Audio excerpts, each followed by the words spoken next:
durable even than steel scalpels that are used for surgery. And these are the characteristics. Something that's interesting about igneous, this is an igneous rock, and it is volcanic, and it cooled extremely fast. That's what gave it its sort of glassiness. Sometimes this is called natural glass.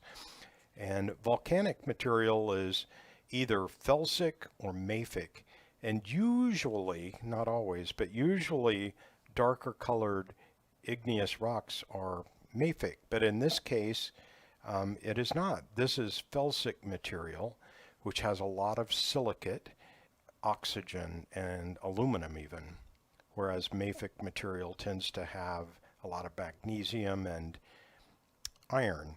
Let's talk about my second sample that I picked out, and this comes from a family, a really big family of rock called schist. This particular rock is chlorite schist, which makes it a little bit more useful. Schist in general is not good for much except for fill material, say in construction, when it doesn't really matter what the physical properties are.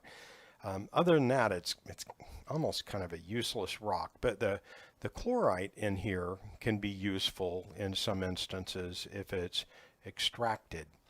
And you can, so schist is a really big family, but you can see the striations in here, and there's a little bit of reflectivity, and that comes from mica right here, this stuff, and biotite, which is here.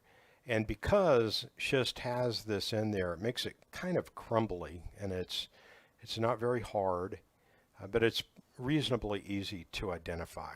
This one is probably my best rock out of the four. Sulfur has a tremendous number of uses, and so this stuff, when it's ground up and even dissolved, it makes sulfuric acid, which is in car batteries. So it's sometimes used in fertilizer. And anyway, sulfur is cool, and it's very, very soft, and I'll illustrate why that's important in just a second.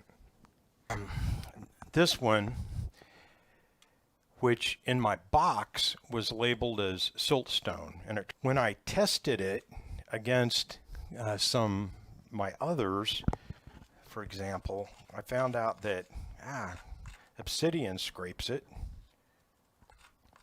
schist scrapes it, and sulfur scrapes out on it. This thing is less hard than these two, and it's softer than this one. So it turns out that this is mudstone, which is naturally occurring, very similar to siltstone. They're made kind of the same way, but I noticed that the hardness here on siltstone was 6 to 7 right here, but this was scratched by my other rocks, and sulfur scratches off on it.